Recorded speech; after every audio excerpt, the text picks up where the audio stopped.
Venise coule. Vous m'avez bien entendu, Venise est en train de couler. Nous le savons, car nous pouvons le constater. Prenez par exemple le pont du Rialto. Voici une photo du pont du Rialto prise en 1900 et voici une photo prise pratiquement du même endroit en 2021. Vous pouvez voir que 4, peut-être 5 des 6 marches sont maintenant sous l'eau. La question n'est pas de savoir si Venise va couler, mais plutôt quand. Cependant, il est possible que la ville puisse être sauvée. Mais pour comprendre comment, il faut d'abord saisir la façon dont Venise a été bâtie.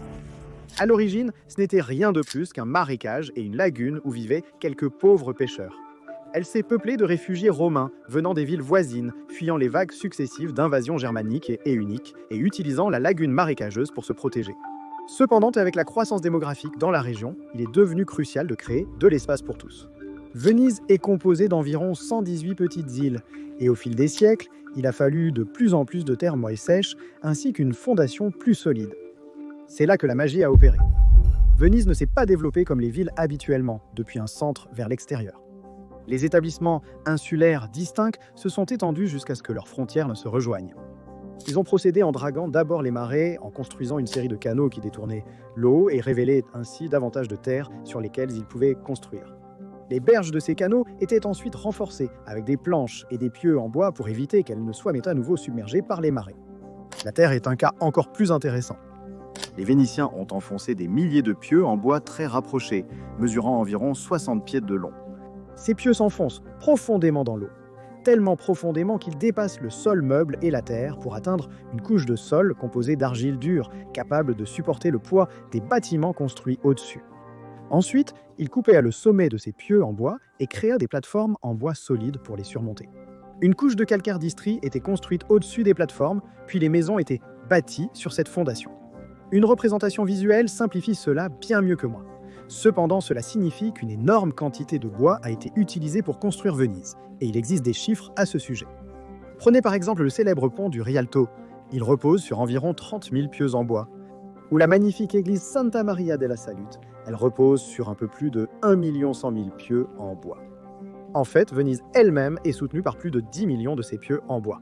Un nombre fou, mais aussi inexplicable, car les îles de Venise étaient entourées de marécages et de mers.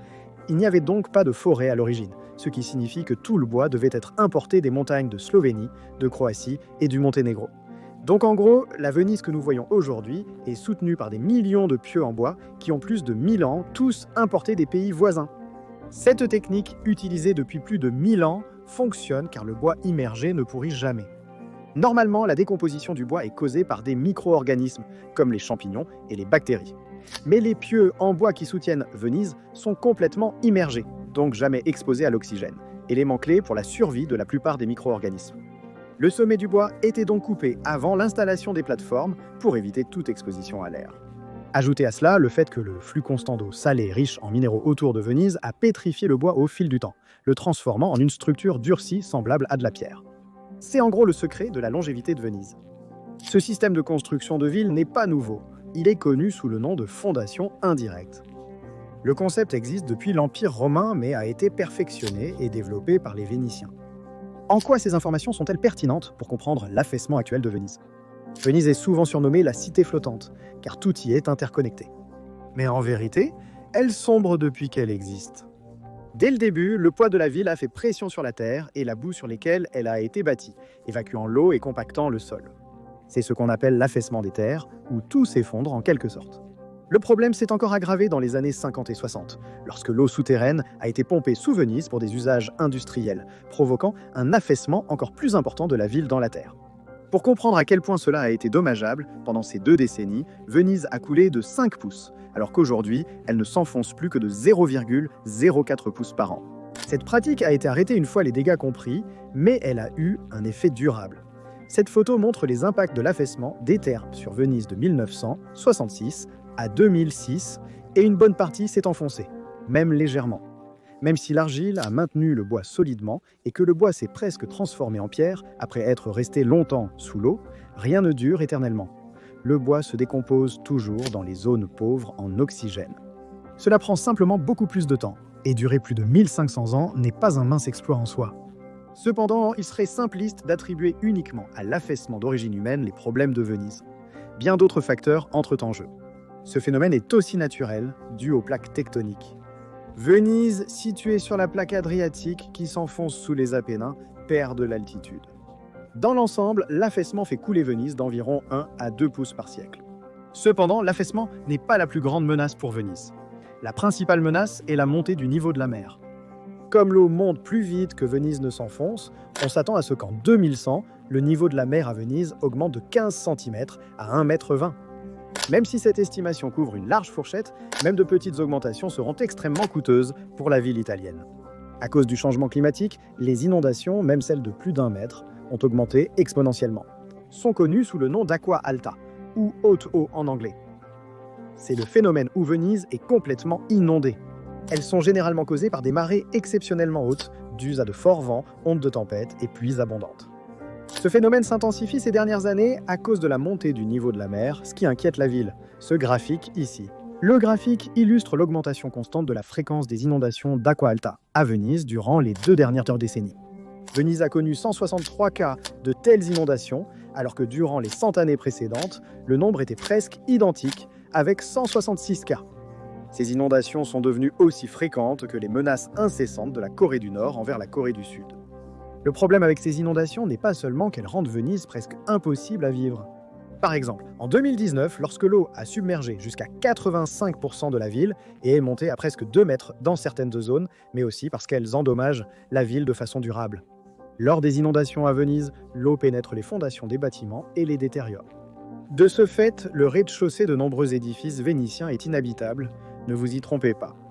Venise ne va pas seulement sombrer comme l'Atlantide, elle va aussi s'effondrer, penchant déjà légèrement vers l'est.